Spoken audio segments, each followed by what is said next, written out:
It's stimulating, mind-expanding, safer to use than alcohol. It's The Little Boys Room Podcast. 5, 4, 3, 2, 1. Welcome fucking back to the Little Boys Room. It's been a long time. It's been a good amount of time, Brandon. When was the last time we recorded? Probably like I want to say 3 or 4 months ago, maybe. March? Yeah, Yeah. right around then. Today it is June 21st. We should probably start with the dates that we record because we're not releasing them timely. Because then people don't know what we're talking about in accordance with the time. Why are they still talking about fuck, what's the porn star Trump thing? the Stormy Daniels. Yeah, story. It's 5 months later, so the Yodel Boy just came out. Fuck. Oh.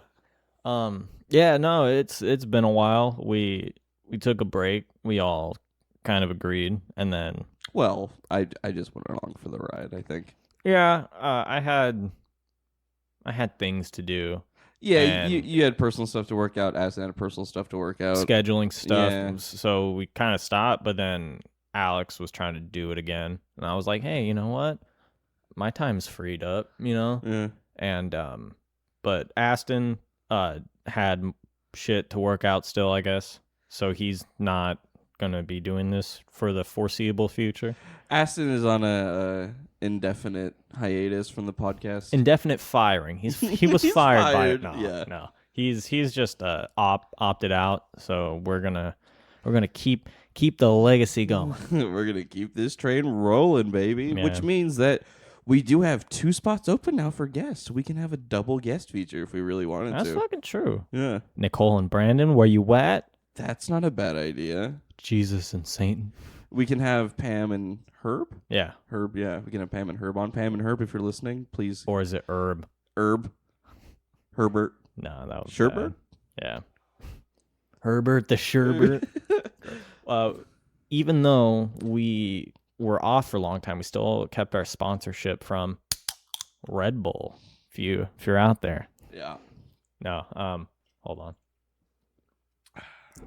Very good. Very good. So I think before we get started, since Aston isn't joining us anymore and we are trying to continue the podcast, I think we do want to at least set some rules, or at least not rules, but rather standards that we're trying to go for. I think one thing in specific with us is that we want to be as transparent and honest as possible. Before we... What? I think what Alex is trying to say is we should just be open about being racist. You know, I don't like white people. they're the worst. They're the worst. They're They really- complain too much. Their skin's too white. They burn too easy. They don't taste good. It's fucking true, though. What? They don't taste good? Yeah. Yeah. If you work in customer service, no one likes white people. It's always the old white people. Not always. Yeah. There is always like a mix. There's always the really, really nice ones that's glad you help them. But then there's the ones that, like, if you don't have one stick of butter, like, their day's ruined, Well, it's and like- it's your fault. It's the boomers that are always like that. You goddamn boomers. Yeah, well. Right, but yeah, I think what you're trying to say is just to re-aim the arrow that is Right. us. Yeah, we're gonna talk about dumb shit. We're gonna talk about serious there's shit. going to be a lot of fucking bits. Yeah, we're probably gonna say some offensive shit. But not with the aim of offending. Yeah, Which- I think for us, a big thing is if we joke about a horrible topic, just know it's because we're trying to normalize the topic if we can. Yeah. Or I seriously mean it. Or I have those real opinions. Yeah. No, the original aim of this was just to capture how we all talk when we're together. Playing Xbox or like just in person. Yeah, because we were very narcissistic and thought we were fucking hilarious. So we were like, hey, why not try and record it? And then we And- did it a few times and realized that we're not fucking hilarious. That's not true. My confidence has been boosted a few times. People were like, hey, your podcast is good. And I'm like, oh, fuck yes. They don't fucking tell me that. Fuck. Fuck! No one likes me. No, but I think after doing it for we did it for like a year. Yeah, we did it for a year, yeah. And then after this break and then to come back, we probably should have done this from the start. Yeah. But since we didn't know, you know. But Right. now we know. So now you know. Now we all know. We all know. Everyone fucking knows. Knowledge is fucking power. Nice. Fucking power.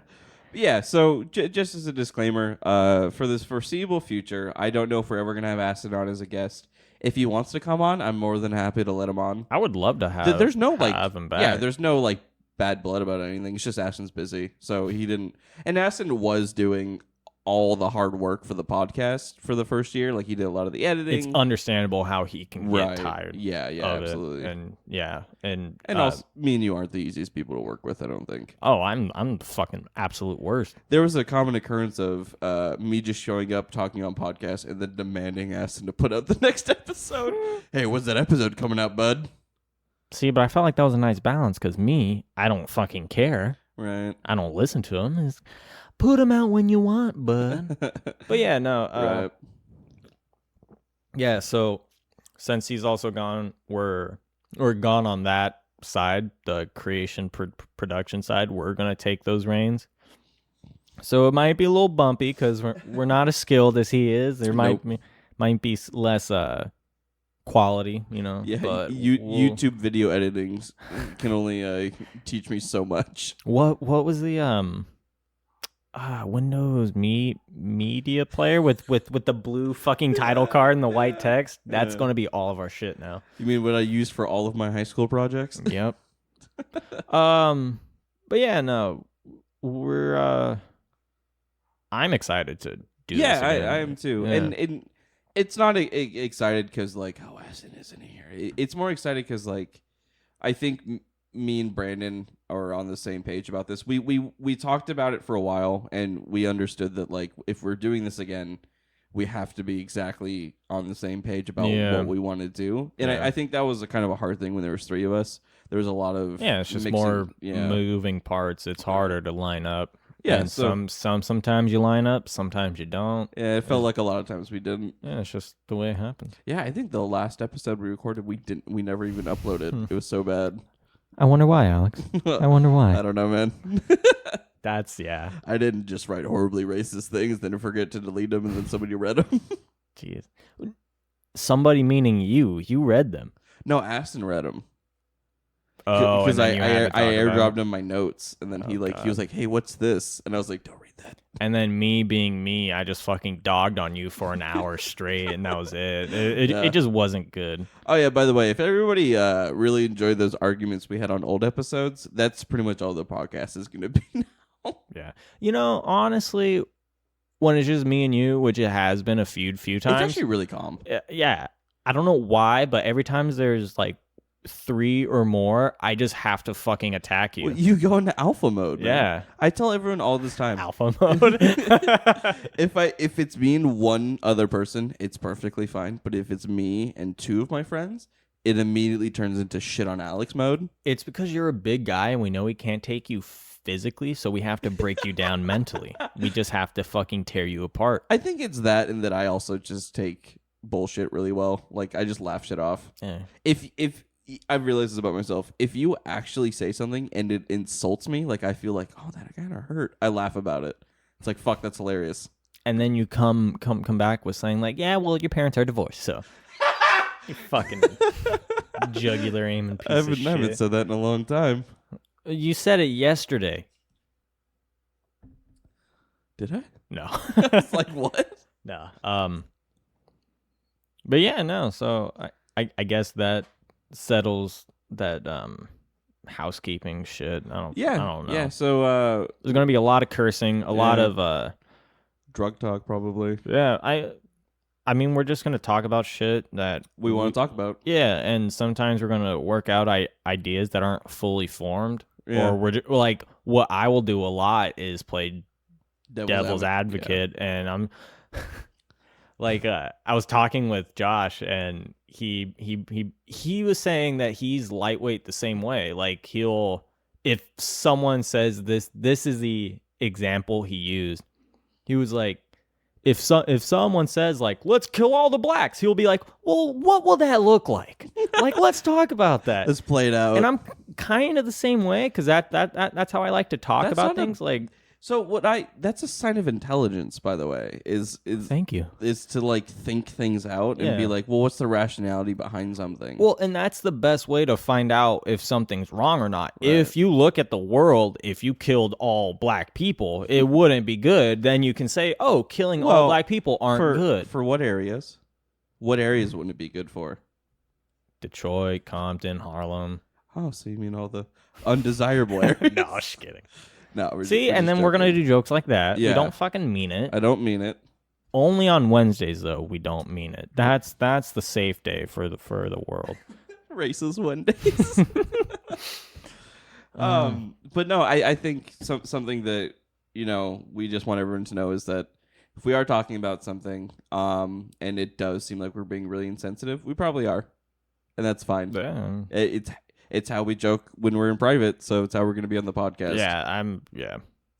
Some of the conversations we've had have been horrible, but honestly... But does that make us horrible people? No, I don't But think who so. are you to say? I don't think we ever do it with ill intent to... I don't ever think the butt of our jokes are the people involved. Oh, no. I no. think most of the time me and you joke about horrible things, we're making fun of the people that would actually think these things. That's for some of the stuff, yeah. For me, if it's a fucked up situation, like in my head, I'm thinking this is fucked up, and it's not hard for me to process, but I'm just like stuck thinking about it. So a joke is a nice way to get it out. Yeah, It's like when you have to sing the song that's been stuck in your head to just fucking get it out Yeah. and be done with it. Yeah. Well, like I joked a lot about fucking being on fire and being exploded. That helped a lot, Right. To normalize it. like when shit happens to my friends, like we fucking joked about it. I think we both know the one. Yeah. Yeah. It's just like those are terrible jokes, and it's really weird because we wouldn't say those in front of folks who were involved. Yeah, or who know those, or Right. pretty much anyone else. I guess the way that I joke is that when I joke about things. When I joke about things, it requires me to think about it, and it requires me to process all the information involved, Right. and then make a joke. Right. And I think that helps me just kind of Yeah. get over it and just be like, okay, that's what happened. It's kind of strange that we wouldn't make those jokes in front of other people, yet we're on a podcast making those jokes and putting it out. But Put a man on the internet. but at Say the same anything. time, like I'm not gonna try and, I wouldn't call censoring myself, but put on a different suit. Face. Yeah, and yeah. Josh also mentioned a good thing is like it's a lot about knowing your audience, Right. and like you wouldn't make those jokes in front of like your parents, you Right. know, or folks that like you think like, do you actually want to kill yourself? Do you need to talk? Have you ever? But have you ever been in a family event and you make a joke and then it just Every just time bombs? I talk with my mom. I was at okay. So for example, I was at the Father's Day was last Sunday. Mhm. We were at a family friend's house. All of our family was there. It was like me, Tara, my parents, Nicole, Yeah. Brandon, Zach, Mhm. the other family, and we were talking about like the other. we were talking about facial hair and stuff, and like my brother has like that wiry goatee. Billy Goat. Yeah, tea, and yeah. I made some horrible joke like, "You look like you're in the worst Anthrax cover band," and like no one said anything, and my brother just went, "Yeah, all right," and then just like moved on. I was like, "Oh, that really He's gonna go home and hurts." cry. No, it was just like like what? the joke didn't land well, Oh, and yeah. like the worst part about that is my brother and my dad are really funny people, so like if they don't laugh, it's like, oh. I think that joke would have worked if you made a few more comparisons before that. right, Warm the crowd up. I didn't you know just what I'm come saying? swinging out the gate. Yeah. Yeah, Yeah. yeah. I mean, I was gonna talk about joking with my mom. oh yeah, good. There's fucking times where like she'll say some shit in a joking way, Right. or at least I think so. That's how it comes across. Then I'll joke back, and then she turns that shit fucking serious. Don't you fucking hate that? That has to happen to you, Yeah, right? It's not yeah. just and then it becomes a fucking lecture. It happens with Tara sometimes. Yeah, Yeah, like yeah, I can see that. there was a long period of when I first moved in with Tara, like every day, at least 5 times a day. I want to fucking kill myself. She'd be like, "What? You don't want to live with me? Really? Like, why?" Well, it wasn't like to that reaction, but it was to the point she was like, "Why are you fucking saying that? Like, can you stop saying that, please?" It was like every minor discretion in my life. Like I woke up. I want to kill myself.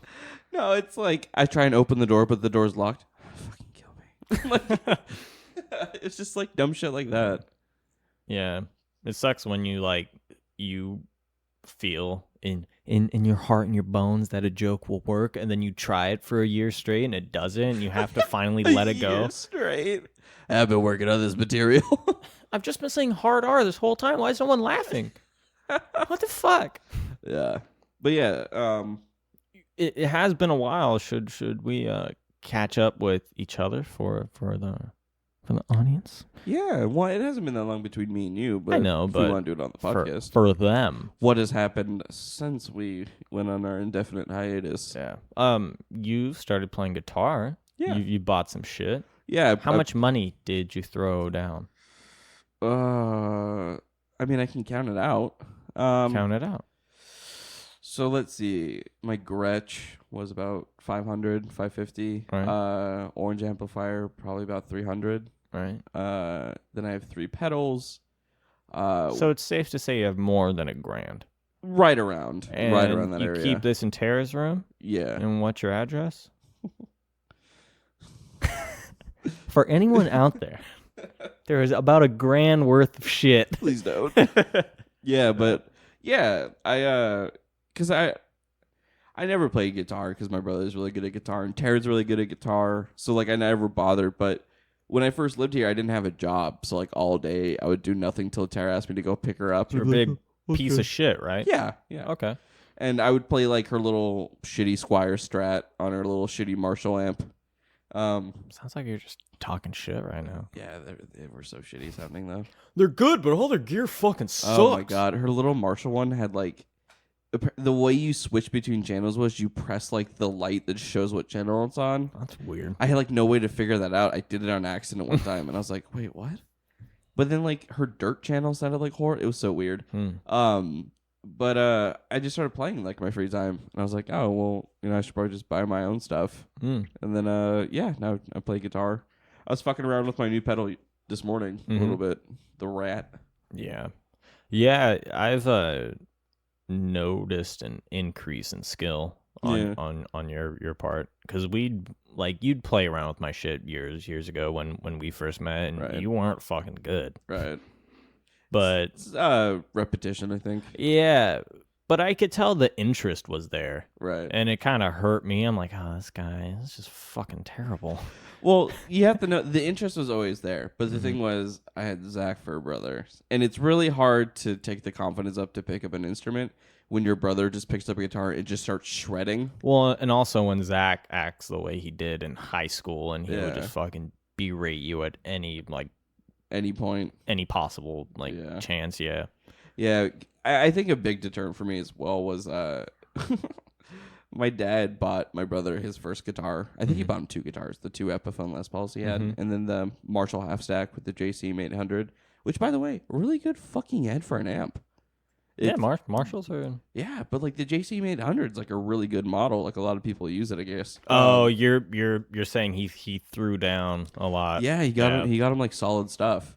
But so he got him that when my brother graduated middle school, and then I think like the next year for Christmas, my dad bought me a drum kit. But like that whose drum kit it was that was? Mine. But the thing was, it wasn't a gift for me. It was a gift so I can back Zach. Like my dad was just trying to get me to like. He was trying to pull a fucking What's the Jackson's dad? Jermaine? Yeah, Jesse. He wanted us to be the next Abbott brothers from Bandera, pretty much. And I was like, and you let him down. You fucking disappointed him. It don't like I actually had this thought the other day. It almost hurts more that like it wasn't a gift because I showed interest in it. It was a gift because he wanted me to do something with Zach. Yeah, because Zach was good at it, and I was like, that's not okay. Well, maybe he was just trying to bring his family closer. Have similar interests. Right. I mean, it could be, but the thing was like, I had no rhythm. They bought me like DVDs, like try and practice your rhythm with. Really, this. they did? Yeah, I think so.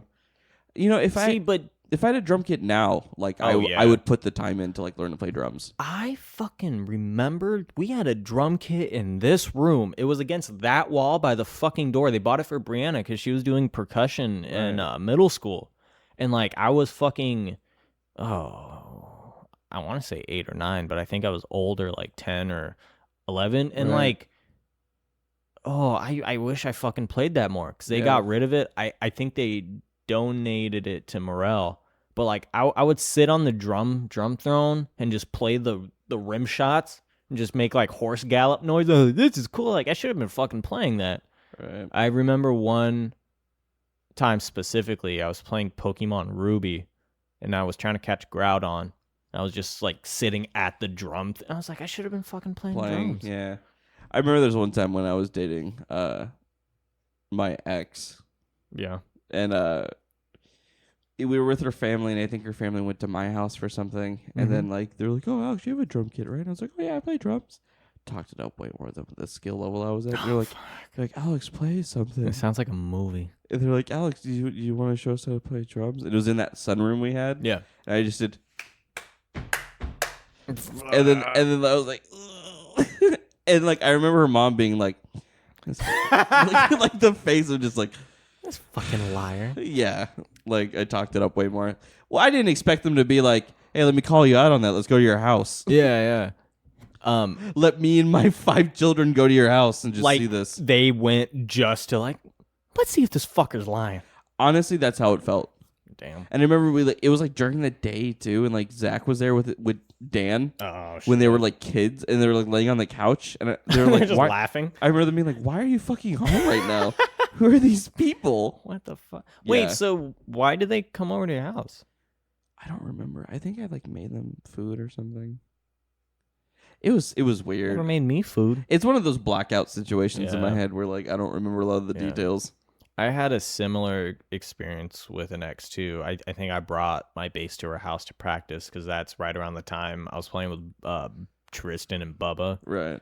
And was Adriel not drumming for you guys back then? Adriel wasn't the first drummer. I forget the dude's name. I want to say it was Max or some shit, but it was someone they knew. And he was drumming, but it was kind of hard to play with him. So I was like, oh, I know Adriel. Like, he can play fucking anything. Yeah. So yeah, I think I was just playing. The grandpa walks in.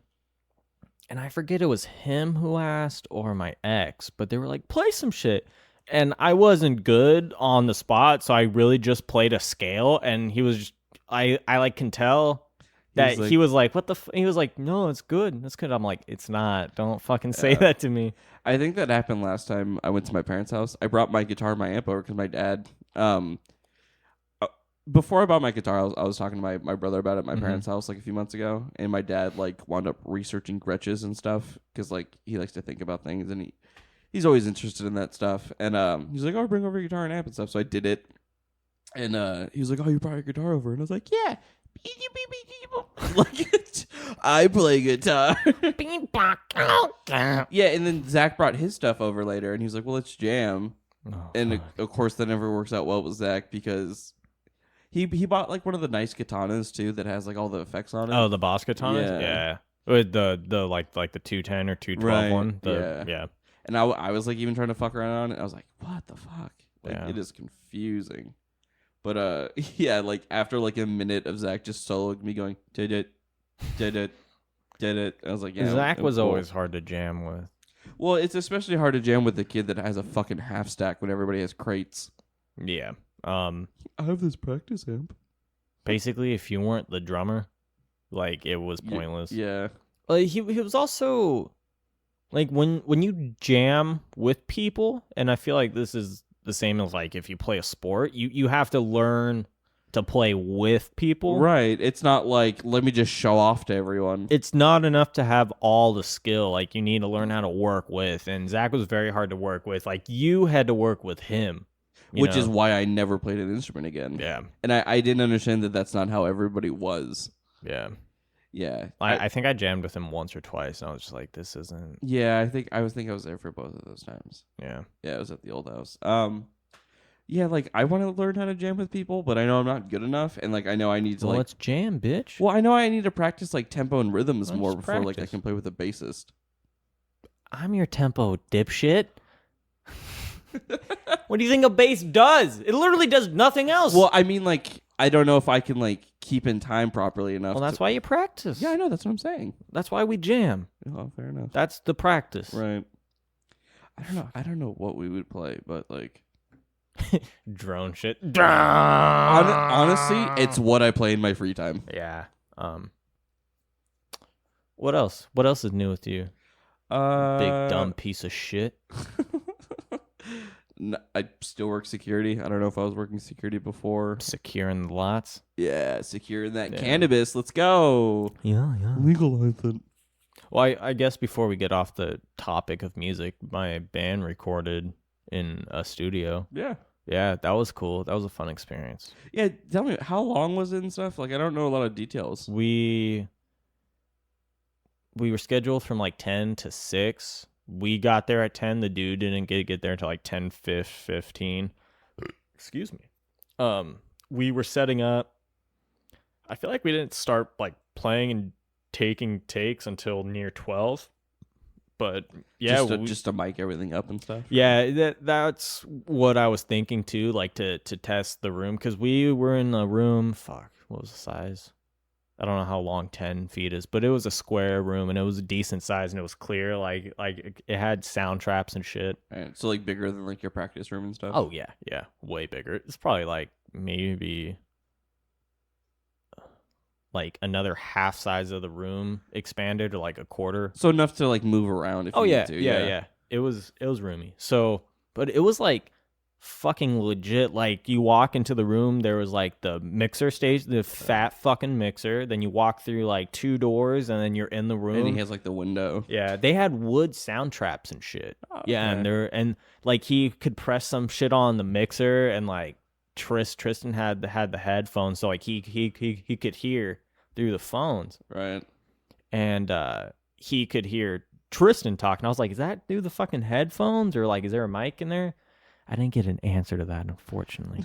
But yeah, it was really cool. It was a fucking crazy experience. Right. We went to the college that Henry was checking out, Cogswell. Right. And the dude there is there for audio, so I guess like they can just use time for whatever the fuck. It was cool. Yeah.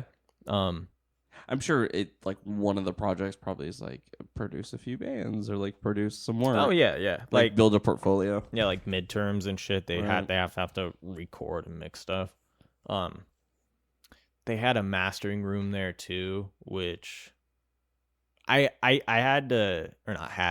chose to ask him a lot of questions just because I'm curious too. Right. In the mastering rooms, it's a lot smaller, so you don't want like the sounds to have a lot of room. Yeah. They have different sets of speakers. Like one's really like high endy, and like just to see how it sounds on different types of speakers. Right. Acoustically, it's designed different. It's really cool. So since we were all in the same room, they had like a drum shield for the kit. It was just like, I don't know, this wood thing, like not like just a wood like It was like a wood curve, like 3 flaps. curved wall.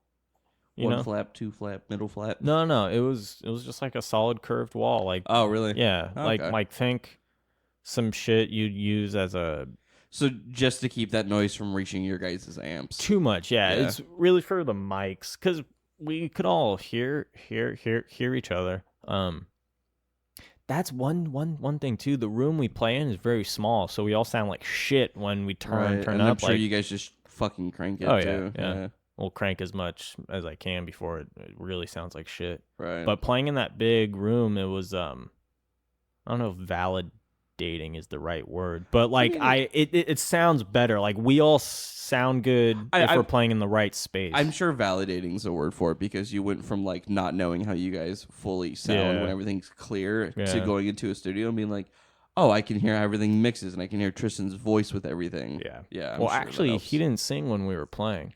Oh. I was thinking that he should, right, but not use that as the final takes, just to know when to hit cues. Yeah, that's like it was hard for us on some songs that are really vocal cue heavy.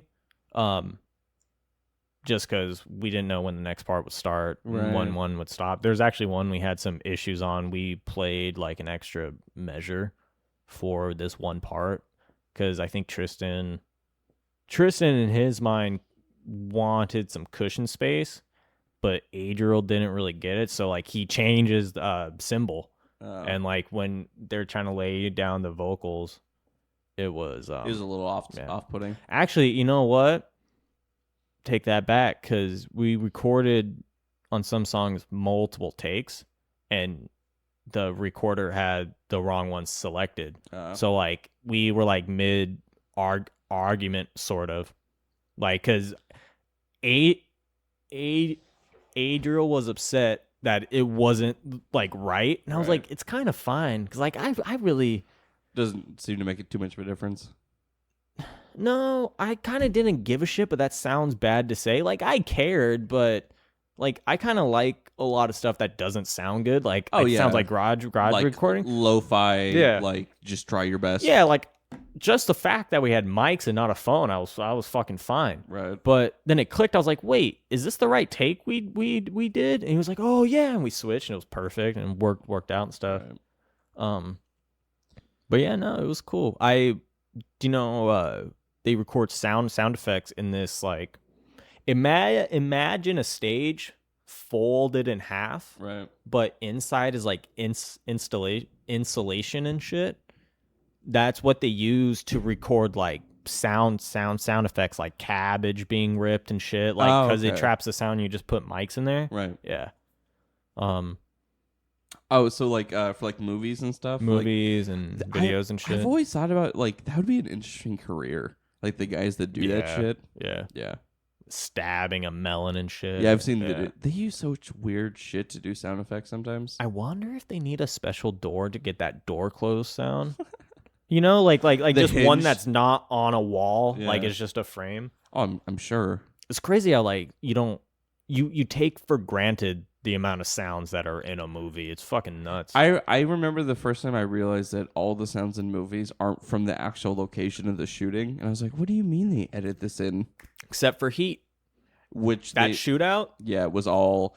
It was all the blanks and the guns. Yeah, because they said when they were recording it, the echoing off the fucking city building, was like crazy sounding. I think they tried to recreate it. They were just like, fuck it, let's just keep those. Which, it sounds fucking great. Oh, it's one of the best. Ridiculous. Yeah.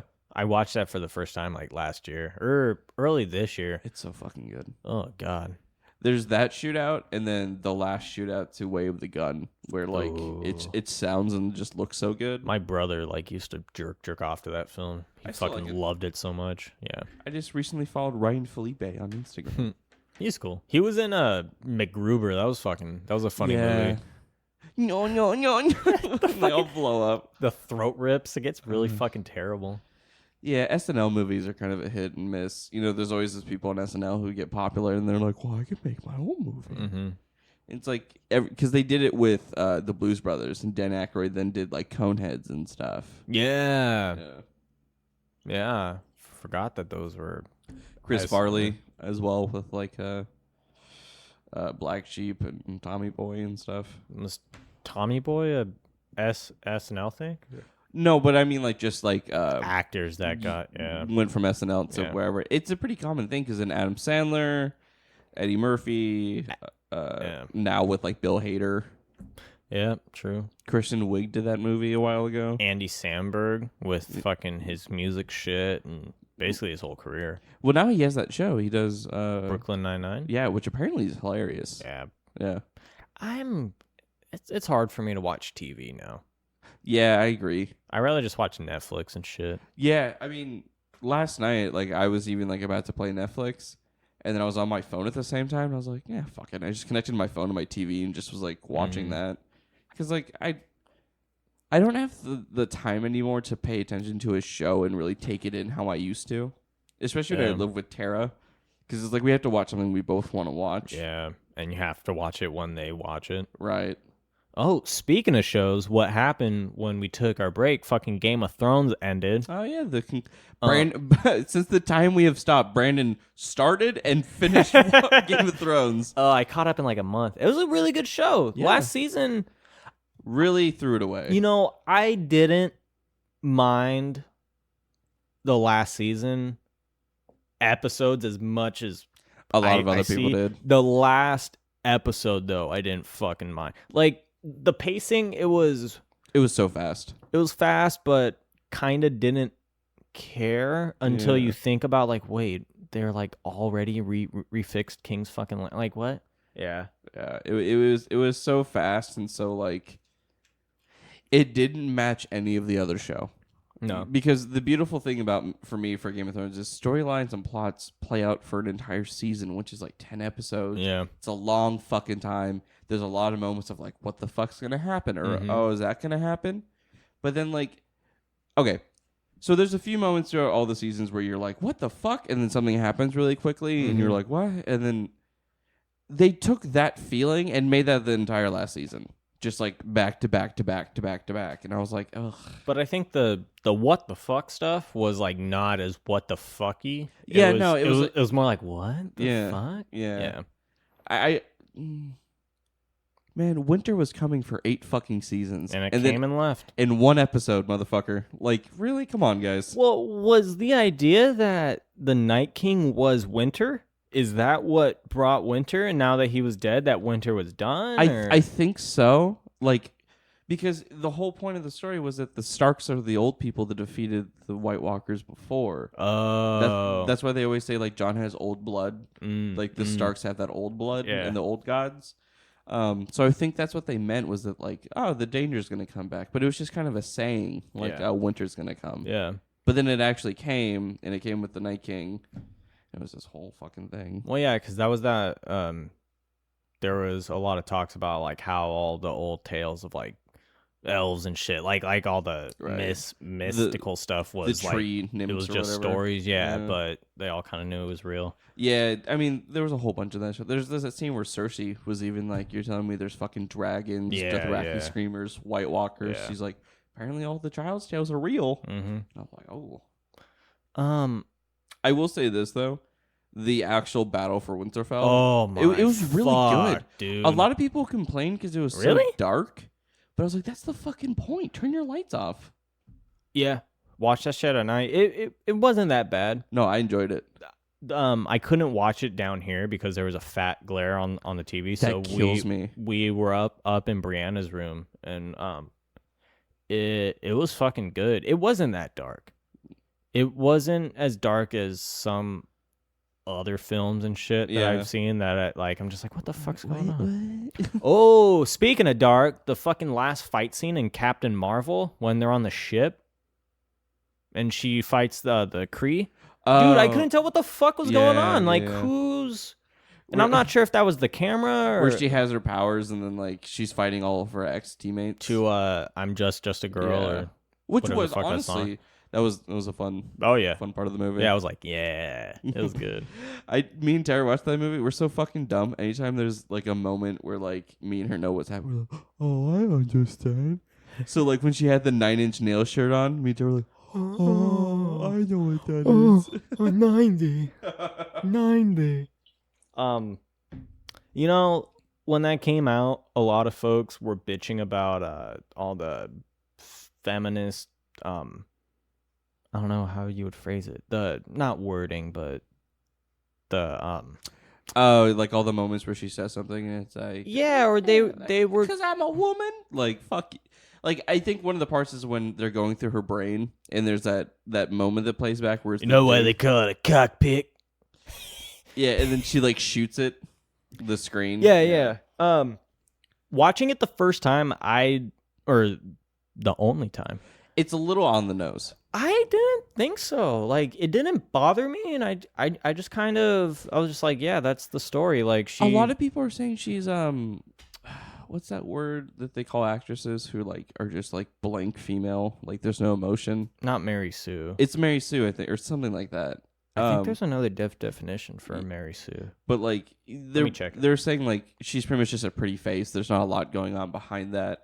And I was like, I don't know. I enjoyed it. Like, the sassiness and stuff. I get that she's a little monotone sometimes, but, like, she's not completely just devoid of emotion. Yeah. A Mary Sue is a type of female character who is depicted as unrealistically lacking in flaws or weaknesses. Could be. I will say this though. I remember the first time I watched Captain Marvel in theaters.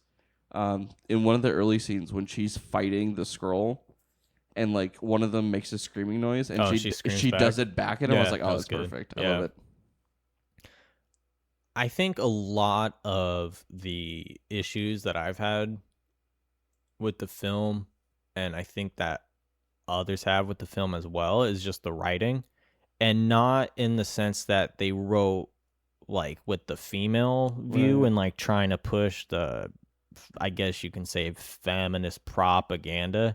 It was just like the character story was kind of lacking. Like, yeah, like the overall story. Yeah. Like, I didn't have a problem with like the little stuff they threw in like that. Like, that was fine. Like, yeah, it's a fucking female superhero, the first one to get her own movie in the Marvel universe. Let her have it. In the 90s, like, yeah, I think a lot more of that sexist cockpit type stuff was a lot more apparent. Than you have to think she's around men in the military, right? Which fucking, I'm sure, still runs rampant, right? Like, so it's in character, it's in story. The context is there. It makes sense. Yeah, and yeah, I thought the overall story had some issues, and like it has a little bit of pacing and like stuff like that wasn't the best. But I will say this: the comedic writing they had for the Skrulls, that was probably the best part it was of the film. so fucking funny. Yeah. Like the guy that they have to play the Super Skrull, that guy with the lisp, Ben Mendelsohn. oh, he's so good. Oh yeah, I love him. Why would I turn into a Like, filing cabinet? like he just doesn't understand. But also on that same coin, but on the other side, like you create these villains and stuff, and then you humanize them. Not humanize them, but make them into a joke, kind of. Yeah. But I guess the real villains were the Kree. Right. Well, by the way, fucking spoilers. Yeah. Well, yeah, it's been out for a fucking. Endgame came out. Like, fuck off. Spoilers. I didn't know it was out. Oh. Are we gonna go rewatch Endgame when it comes out? Oh, fuck yeah. Yeah. I've only seen it once, so I want to see it again. Oh, I've seen it twice now. Okay. I've heard they added 6 minutes extra, but I've been told it was at the end, so I'm not sure if it's 6 of post credit or just 6 of that last battle or what. It would be cool if they showed Cap putting shit back. Yeah. Oh, like a quick montage. Yeah, because they just left that all open and stuff. Right. What I would want them to do is like do a fucking movie of him having to put all the gemstones back or all the stones. Cap through time. Yeah, but then it end how it ends. Right. No, I think I won't. But anyways, back to Captain Marvel. Like, her acting, I felt, was very flat. Yeah. There were, like you said, a few parts that were good, but I felt like her sassiness didn't come across well. Not that I have an issue with that. Well, sassiness might not be the right word for it, but her attitude. Yeah, but it's like that confident cockiness, like when she talks to Fury, and it's about like, yeah, they're Skrulls, like you don't know about them, like you fucking stupid. Yeah, that didn't come across as well as I think it could have. Yeah, especially when you know she's a good fucking actress. Right. Like I've told this to you. I felt she had more character in Scott Pilgrim than she did in this movie, and she was in that for like less than 10 minutes. Yeah, or 20. Like, but like her character had more character in this film. Like, and I'm not sure if that's the directing or the writing. And I hope to see more of a character in Endgame, but she wasn't in that all that much. She wasn't in Endgame, which I kind of like too, because she would have been too much of a Deus Ex if she was there the entire fucking time. I think I read somewhere that they're gonna introduce Adam Warlock soon. They have to. Yeah. I also read that Marvel, this has like gone crazy on the internet the past few days, because the internet has exploded with Keanu Reeves, Keanu Love. Yeah. Marvel, for every Marvel movie, they've been trying to talk to. Have God tried to get Keanu Reeves into character, and no, it wasn't Adam Warlock. The next Guardians of the Galaxy movie, they're gonna introduce Nova finally. Oh, are they? Yeah, Nova's gonna be in the story. But what I hope is that they get Keanu, and I was like, give him Sentry, give him Adam Warlock, give him any like really just mystical character that's good, and like give him fucking Black Bolt. So he doesn't have to talk. Black Bolt doesn't talk, right? Or am I thinking of... No, that's him. If he talks, he fucking levels mountains. Yeah. But the thing with Black Bolt is the X-Men are tied to the Inhumans. But I think I also talked about this the other day. I keep referring, like, whenever Marvel gets any assets, I always go, we're getting, like, because, like, I'm on the side of Marvel. We're Marvel. Yeah. Yeah.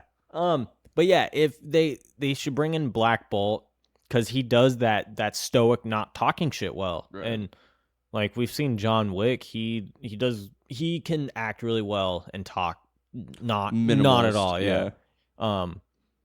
And when he would talk, it would be fucking impactful as shit.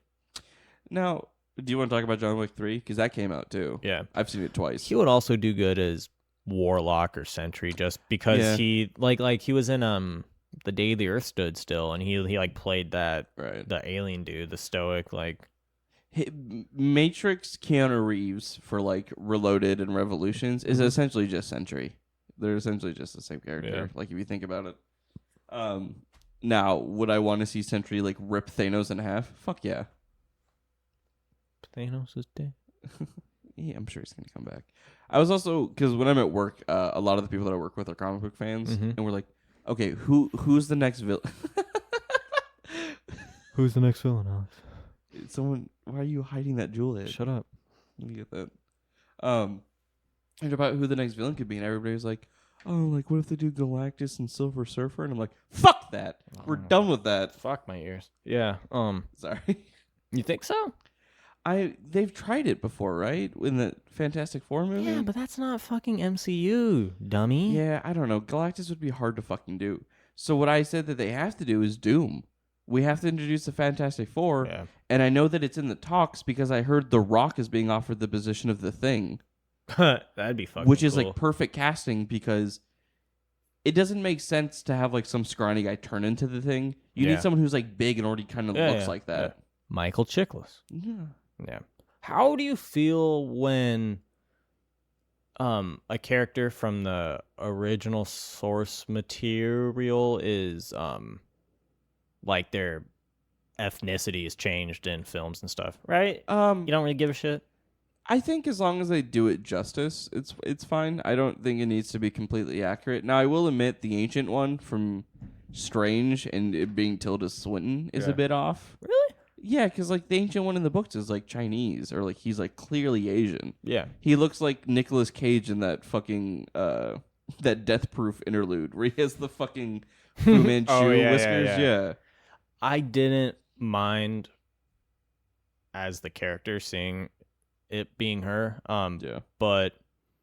But like, you know, people have fucking issues. There was that whole outrage with Scarlett Johansson being Ghost in the Shell. Yeah. But then the other thing is you need to realize is that like everybody's like, you know that like character's based off a white woman. Like she has the body of a Caucasian person in Ghost in the Shell. I want to say it's a lot of anime characters modeled after white people. Yeah. You know all of Attack on Titan? White people? They're all like German. Really? Yeah. Like it's German and Asian people. Yu-Gi-Oh is the same way, right? I don't know. It's like It's like Pokemon? Egyptian, I think, in Yu-Gi-Oh. Oh yeah, right. Yu-Gi-Oh or Pokemon I don't know about. I don't think they like Means specify. Ash fucking Ketchum. Yeah, that's true. It's a very white name. Yeah. It's crazy. Full Metal Alchemist, white people. Oh yeah, with the blonde hair. But then they remade the movie and then they remade it with Asian people. Yeah. I was like, that doesn't work as well. All right, but like, so that's me being nitpicky. But like that Full Metal Alchemist movie was just trash. is that the Netflix one? Yeah. I didn't watch it. Okay. The Netflix Death Note movie wasn't horrible, but they should have kept it to Japan, right? And like made it Japanese people because they made the. Have you ever watched Death Note? No. Okay. It's a really integral story that's like a lot of like intelligence and it's all about how things play out. Mm-hmm. It's not how that movie was. And they're supposed to be Japanese and like one of the characters is like really like hunched over and small and like he's really dark looking. He's really like Asian. Mm-hmm. But then like they made him fucking that one guy, the guy from Get Out. Not which one? Which guy from Get Out? There was a few. Lakeith Stanfield. Which character was he? I don't know. He was the one who like says the quote "Get out." Oh, okay. He's one of the characters in that, and I was yeah. like, that doesn't fit. Yeah. I guess to rephrase my question, because I agree with you, that stuff like makes sense when they change a white character, like when they made the Human Torch, black. Oh with yeah, Michael B. Jordan. didn't matter. Yeah, doesn't care. White people are interchangeable. Yeah. I think that part's fine because it just adds more personality to whatever character trait it is. But I think the important part is to keep the characterization the same. right, the character has to have the same point to it. Right, like I didn't watch Fanforstic, but if Fanforstic? yeah, that's what folks call it, just because really? Because it was like fan and then the four was in the middle. Yeah. I mean, like, as long as the Human Torch was still a cocky, like, self-centered, yeah, it doesn't matter. But do you think some folks would say, like if so they made him Michael B. Jordan, right? But they made him cocky. Do you think some folks would be like, oh, like, what are they trying to say about black people? Probably. I feel like I'm sure there was some do people, that. but like the thing was, that's his character. Yeah, That's how he's supposed to be. yeah. He's the human. He's a fucking He's a hothead. Yeah, exactly. Literally. He's the embodiment of that character archetype. Yeah. Yeah, that makes sense. Yeah. Yeah, it's weird. I think contextually and how well the casting choice is also makes a difference. Like, is the actor good for the role? Oh, yeah, Are you doing it just because they're popular? Like, the Ghost in the Shell one was like, like it was like you just got it because it was Scarlett Johansson. Yeah. Yeah. You know who was in that movie, the Ghost in the Shell movie, Scarlett Johansson? That I didn't know they're still acting. The villain from The First Crow. I don't remember him, and I don't think I've watched that film in its entirety. It's like a weird guy. I've never seen him in any other movie, but he's in that movie for like one of the scenes, and I was like, is that the fucking guy from The Crow? That was like when we watched Alita, and it was fucking Edward Norton as the villain. It's fucking weird. Fucking Alita Battle Angel. It was a good movie. It was fucking goofy as shit. I had so much fun with it. We were fucking litty when we saw it, right? Okay, my favorite part about this. You remember when they show Edward Norton's character, but they show just his mouth? Yeah. I immediately was like, that's Edward Norton. Yep. Like, I could tell just by, like, the mole. I was like, that's Edward Norton. Oh, you can tell by the mole and not the shape? Yeah. I could have told by the shape of his fucking nostrils, dog. Where the fuck are you at? I just remember, like, I either turned to you or Tara, and I was like, it was me, yeah. I was like, that's Edward Norton. Yeah. I really knew when they did the pull-out shot and you saw his face in the glasses, yeah. All right, so back to the characters thing. I'm a little burpy guy. I think what really gets me is when, like, take the trailer for Batwoman. Mm-hmm. When they, and like in the comics, that's like she's a girl. But right. what gets me is when they make it an integral part of the character of what ethnicity they are, what gender. Like it just becomes a focal point. Yeah. Yeah. It's, by the way, for people who don't know what we're talking about, the Batman trailer for the CW show, Batwoman. Sorry. Yeah. Has horrible flashback. Oh, like, yeah. When you sent me the video and I looked at the likes, it was like 70,000 likes to like 300,000 likes, dislikes or whatever. And like, I don't have issue with her being a girl, but when most of the lines in the trailer are like, well, maybe Batman should be a woman. Like, it's like, or like, the suit will be good once it fits me, or I won't let a man take credit for one. That's because that's not what Batgirl or Batwoman does. It's not a whole bunch of like, well, cause I'm a fucking woman. She just kicks ass. She just happens to be a woman. Yeah. Like, you don't. It feels cheesy to make that a strong point. It almost feels like that's what they're relying on. Yeah. To like, make it a good show. Your personality is not that you're a female. They didn't do that with the Superwoman show. No. She was just like a good character. Yeah. Yeah. But of course, the DC shows aren't really that great. I took a creative writing class, and the instructor said I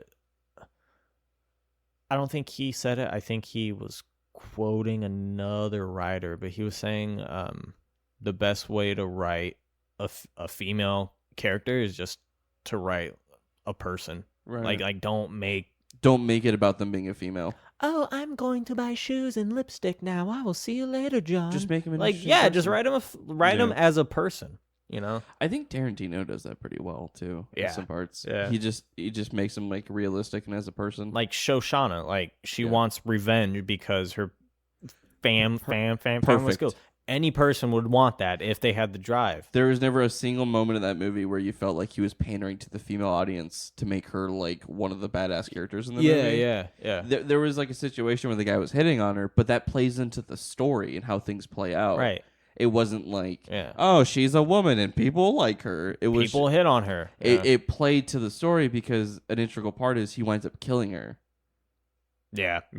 It wasn't like she has male interest. Well, and that's why I didn't think that was as apparent in Captain Marvel, because I didn't get from her that she thought of herself as a female hero or Yeah. a female something. She thought of just- herself more as like an alien. Yeah, as like a badass. Yeah. Which is that's Perfectly what, fine. Yeah, that's what she is. There was a few parts where like it did like the whole like female thing, but like it wasn't so out of character or so out of touch with the rest of the movie. It was in response to what has happened. Oh, so you know? know what's a good actually tie into this topic was the movie Booksmart.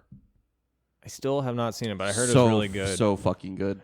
The girls are just people, right? Like Yeah, that's how It's they're so written. fucking hilarious. Yeah. Like when we watched that movie, I knew those kinds of people. Like they were like people I know. Right. Like the sense of humor they had and how they acted, Right. hilarious. Yeah. It was so good. For anyone that wants to watch it, Booksmart, and I saw a bunch of people, or when I posted about it on my story, people like messaged me like, "Oh, was it really good?" Mhm. I was like, "It's fucking great." Yeah. Me and Derek quoted the movie and like talked about it for like a week after. Like Should see that. they're the two actresses, perfect. Right. They have so much like connection and like the chemistry was so good. It really makes the movie. One of them is whose sister? Jonah Hill's sister. Jonah Hill's sister. So it really is just like a super bad remake. the shorter one or the taller one? The chubbier one. Okay. Yeah. Yeah. Yeah. Whoa, It was, did you fucking fat shame her? Dog? no, that's what I'm saying. Uh-huh. But it was great. I absolutely adored the movie. It was a great time. You know who made it? Olivia Wilde. Oh shit. Yeah. Oh shit. So like I watched a few interviews with her and she was talking about it and stuff. Wrote it or directed, produced? All of it. Oh fuck Yeah. yeah. Her and Jason Sudeikis. Oh cool. Yeah, because I like him. they're in a relationship. Oh, they are? Yeah. What the fuck? Yeah, they've been engaged for like 8 years or something. Really? Yeah. Holy shit. Yeah. But yeah, she was talking about like there's like a sex scene in the movie, but it's like there's a scene where like she's trying to take off someone's Converse, and you're like, oh, I fucking like been there. Converse? Yeah, it was like the weirdest sense of like, oh, this is relatable. Yeah. Yeah, Because what she's trying to like yeah, do like a sexy thing. She was doing take justice. off the Yeah, clothes. Yeah. That's yeah, funny. it was great. Yeah. There's one scene in the movie where it's like one take, and they have like this 5-minute argument, and like I was like, fuck, these people are really good at acting. Like. Yeah. You almost forget it's a comedy at one point, and you're like, "Oh, this is great." Mm. So, for references, it feels similar to 21 Jump Street and Superbad, Yeah. but it's different enough to where it just feels like it's its own next to those, rather than being Right. like it's a remake of them, but with girls. Right. You know, fucking Bridesmaids. Yeah, hilarious. Hilarious. Such a good movie. You rarely think about them as like female characters. No, they're just characters. They're just characters. Yeah. Yeah. Like, of course, they're bridesmaids. Right. Like that. So but, this ties into like how I always feel about when like people on the internet have the outrage and like, why not make this character female or gay or whatever? Yeah. It's like, because then you're just shoehorning it in. yeah. What you should do is write your own fucking movie with them as characters, make that one of the factors of them, but like make them good characters. Don't force them to be that. Yeah. It doesn't work that well. Because when you do that, you're almost forced to make their identity part of that. their group. Like, yeah. God, yeah. And that's not how you make a good character. yeah, that's how you make a bad movie. Yeah. Although, I think they did that with Sulu and Into Darkness. I was just thinking that because like there's but that like, scene where that was kind of fine. they like, go to the city and it's like everybody running up to their loved ones, Yeah, and yeah. it's his husband. yeah, And I wasn't. They never address it. They Right. don't ever talk about it later Yeah. on. I was like, perfect. yeah, Fine. yeah, You want to have a gay representative in the movie? That's perfect. yeah. Don't make it a huge thing. Yep. But I do hate that outlash where like you always see articles on like BuzzFeed and shit where it's like Marvel missed a big chance to support the LGBT community. I was talking to someone at work about this. Like, should your escapist entertainment like have that politics in it, that social politics? I think if it matches the tone of the movie, I'm thinking, yeah, it has to fit everything. Yeah. I think that's the point that a lot of people miss is like, because we're movie buffs. Me and you are absolutely just movie people. Yeah. And for us, it's not like I'm going there to like really support people. I'm going there to like enjoy a fucking film. Yeah. If it works into the plot and it's great, perfect. So in Mhm. Booksmart, one of the girls is a lesbian. They handle it perfectly. Well, that is not okay, Alex. That's not okay. But like it's how the story plays out. But like the thing is, it feels so like it's not like, oh my gosh, she's a fucking lesbian. It's a secondary characteristic. Yeah, no, honestly, they took the archetype of the person trying to get fucked or find someone to fuck or like the teenage trying to get laid. Yeah. And it just happens to be a girl on girl. Like that's it. Like it doesn't feel any different. They Yeah. don't like ostracize it from the other movies. Yeah, It's yeah. just a real common like you feel it more of a teenage coming of age thing rather than like a teenage lesbian drama. Right. It was so well done. Right. Like I can't speak any high. Like I think I gave like a 9 out of 10 in my head. Okay. Like really good. Yeah. Fucking Dallas Buyers Club. Oh fuck, that's such a good movie. That was like we watched that together. yeah, with Yeah. Kim and Tara. Yeah, because we were like bored one night where Kim says like, we should just watch about Dallas Buyers Club. We got Nick the Greek. Yeah, that was good. Yeah. But yeah, like that was another film. Like, yeah, they had gay characters, but that wasn't the focal point of the characters. No, I mean, other than the fact that like they're all doing it for AIDS medicine, and at that point it was talking about how it's like gay people and stuff. Right, but right. It wasn't like such an upfront thing to where it's like, well, we're gay and proud. That it was. It was just how the story played out. Yeah. Yeah. I'm trying to think of a film that did that poorly, but like made the topic of the thing a social issue. There's a lot of movies that are doing it well nowadays, I think, too. Moonlight was really well known for it. Call Me By Your Name was another one that won a lot of awards. I still haven't seen Army that. Hammer? Yeah, No. Army Hammer fucks that young kid. Whoa. I think the book, it's based off a book, but like it's like a kid goes to like Europe or like France or something, and then like he meets Army Hammer. A classic story. Right. Yeah. What's that kid's name? I don't know. John Mulaney made a joke about him at something. Rockin' twink. Yeah, yeah. But yeah, I mean, I think there's a lot of movies handling it better now. If it's Down. if it's an integral part of the story, they introduce it in a way to where it's not like you have to make it different because they're gay. It's just a love story. They just happen to be two people. Well, and what gets me is like the film is bad or it's a sin because it didn't do it. Right. It's like, yeah, so that's more like I don't think I can't think of any movies that like it did it poorly, but what I always think about is how people demand that someone tries to do it. That's how a bad movie would be made, but I can't think of any that have done that. Yeah. But yeah, like I guess if you want to think, the first one that did it really well was Brokeback Mountain. Yeah. That I can think of. I was just talking to my parents about that the other day at the last Sunday. How we're all talking about it, and everybody agrees like it's a great fucking movie. Yeah. I don't know if I needed the scene where they're grunting in a tent. I haven't seen it, but there are so many heartbreaking scenes in that because it's just a love story between two guys. Yeah. But like, there's one scene where like they fuck in a tent, and you're, it's like, oh, that's hot. yeah, That's some hot shit. There's Break my back mountain. There's one scene in that movie where it's like it broke my heart. He was like, "You made me this way." Oh. I was like, "Oh, don't say that." See, and it's not a great movie because They're gay. It's a great just love story. It's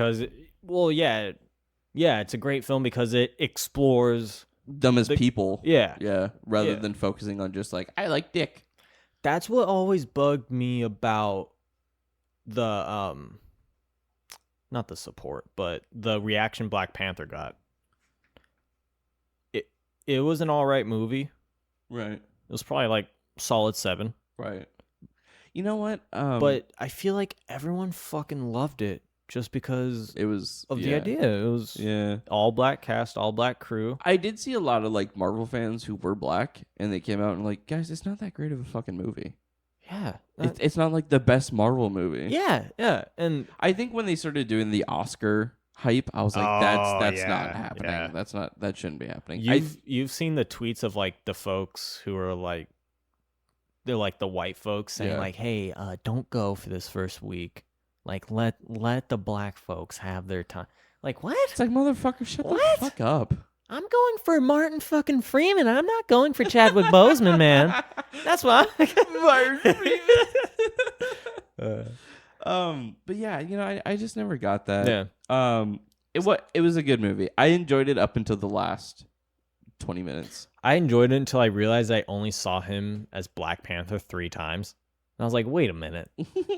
I want action. Dude, that last fight between him and Killmonger when it's in the tunnel, it's so horribly edited and so hard to tell what's happening. Is it? Yeah, go back and rewatch it. Okay. I watched there's a YouTube channel where like actual video editors and stuff talk about stuff, and they talked about that whole scene. And I guess they only had like a few weeks to put that scene together. Well, a lot of it was CGI, right? Yeah. Because of the suits. I didn't like those weird circling arcing shots. Yeah. Like you kind of saw the same thing in Aquaman.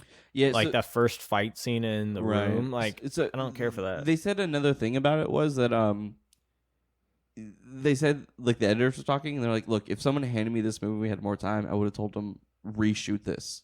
Because like they made a dark background with dark characters and it's hard to tell what's happening. And then like another thing was like the motion blur that they did wasn't like fully rendered the way that you should do it if you had time. Yeah. So like things were moving and you're kind of like, what? And, Right. Yeah. I saw the movie twice. Mm-hmm. Both times I was like, I have no idea what's happening in this fight. That sucks. Yeah. But other than that, the rest of the movie is really fucking solid. Yeah. Like all the fights on the waterfall and stuff when he doesn't have powers. Oh yeah. Those are super fun to watch. Yeah. Good characters, good story, good dialogue, Right. like good setting. Hey, Auntie. Oh yeah. It was so good. Choosing Michael B. Jordan as Killmonger and then letting him do the personality was like perfect. Oh, it was so much fun. So good. Yeah. He's a good He's a good man. I haven't seen Creed 2 yet, but I want to. I haven't seen both the new Creed. Oh, the first one's great. Yeah. Yeah, such a good movie. I also haven't seen the Rockies. Okay. Well, I mean, Sorry. you don't really need those. I need to know. The first Creed movie was like fantastic. I've seen it a few times. It's just a good fighting movie. Yeah. And then fighting movies aren't always done well, but there are a few that are really good. Yeah. Cinderella Man from back in the day. Why do I know that name? It's with what's his name? Les Miserables guy. Fuck. Oh no, I'm thinking Mamma Mia. I was like the James Bond guy or the Love Actually guy. No, Russell Crowe. It's Russell Crowe. Oh, okay. Yeah, and then there's he was in Les Miserables. Yeah, I think so. I haven't seen that. Yeah, I think he's like one of the guards or something. Yeah, I haven't seen it in forever. And then there was The Fighter, which was the Mark Wahlberg movie. That was good. That was a great Christian movie. Bale was fucking good in that. So was the love interest. Not Rachel McAdams. It's the other one. Fuck, what's her name? The other redhead white woman. She was in Superman, right? Yeah, that one. She was Lois. Yeah. Fuck, what's her name? Don't look it up. Rachel McAdams. No, it's not Rachel McAdams. Ooh, fuck. Give me the first letter and I'll get it. A. Ooh, give me the initials. I'm gonna say this. We were close before. With what? The name with when I said Rachel McAdams, that's pretty close. It's AA is the initials. Fuck. Do you want me to just tell you? No. Hold. Oh, what's her fucking name? I'm trying to see it on the fucking poster. Would you want to see a photo of her just to know? Yeah.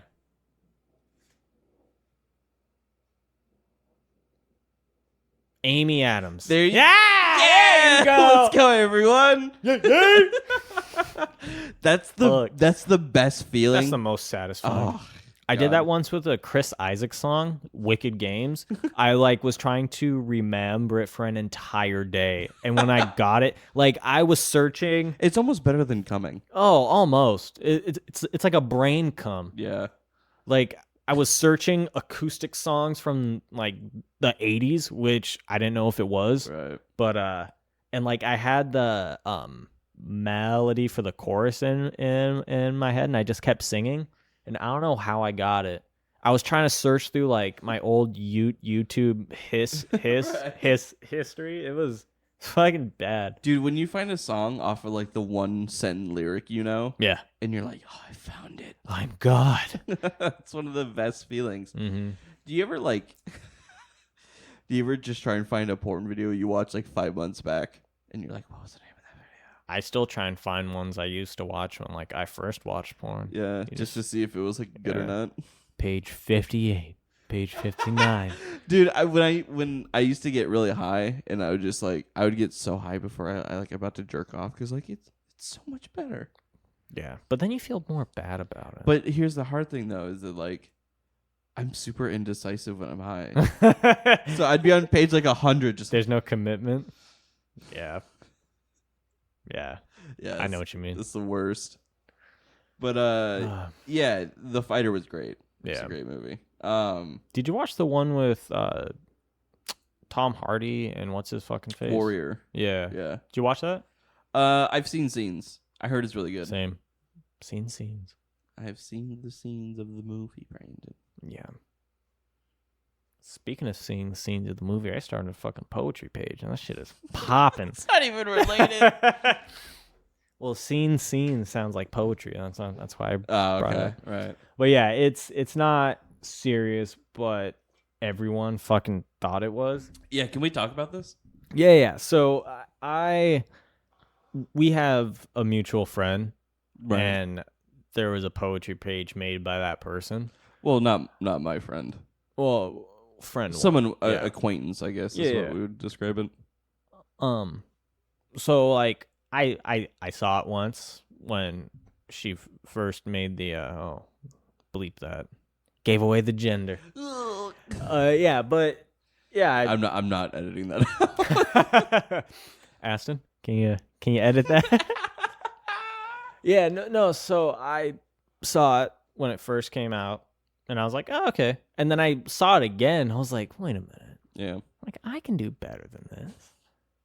So, but I wasn't gonna write serious poetry. Not like I would when I was angsty as fuck. Because then it feels like you're just really trying to be better than her. Yeah, so I was just like, fuck it, I'm just gonna make jokes about it. I was trying to make fun of how serious poetry is, and how which is hilarious, because me and you have had a bit in our heads for months about doing this, and then you made poetry. Yeah, you made an Instagram account about it. Yeah, we went to that poetry slam, and it was just like, what the fuck? Yeah, because me and you have joked about forever how serious poetry takes itself to a certain extent. So me and Brandon have had this bit where we always wanted to do for a skit, but had no idea how to work it out. Where it's me and Brandon being like, oh, dude, I started writing poetry, and the other person being like, oh, I wrote poetry too.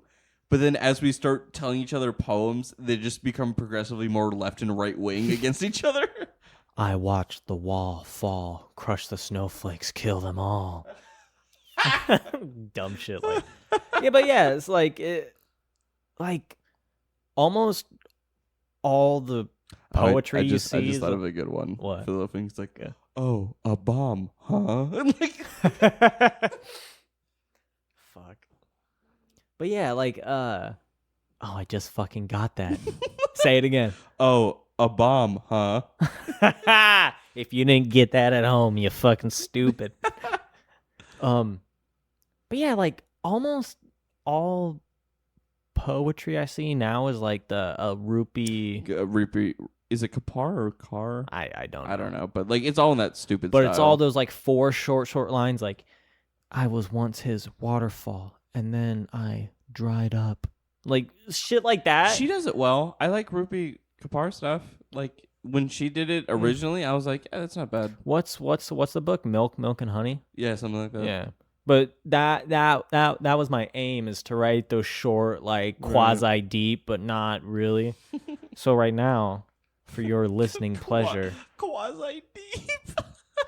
for your pleasure, I'm gonna read you poems from the Self-Preservation of a Dying Man. If you would like to follow this Instagram page, it's at the Self-Preservation of a Dying Man. Wow, what a shock.